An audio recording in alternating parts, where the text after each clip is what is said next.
وما من دابة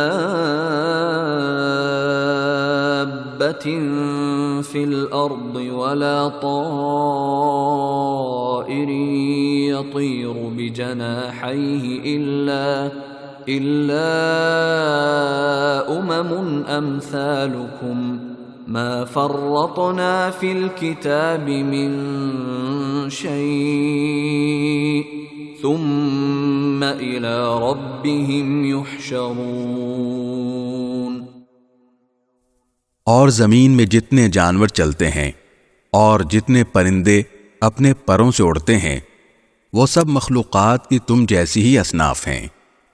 ہم نے کتاب یعنی لوح محفوظ میں کوئی کسر نہیں چھوڑی ہے، پھر ان سب کو جمع کر کے ان کے پروردگار کی طرف لے جایا جائے گا۔ والذین کذبوا بآیاتنا صم وبکم فی الظلمات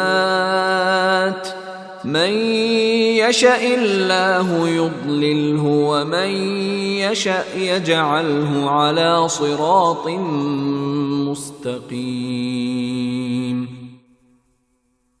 اور جن لوگوں نے ہماری آیتوں کو جھٹلایا ہے وہ اندھیروں میں بھٹکتے بھٹکتے بہرے اور گونگے ہو چکے ہیں۔ اللہ جسے چاہتا ہے اس کی ہٹ دھرمی کی وجہ سے گمراہی میں ڈال دیتا ہے اور جسے چاہتا ہے سیدھی راہ پر لگا دیتا ہے۔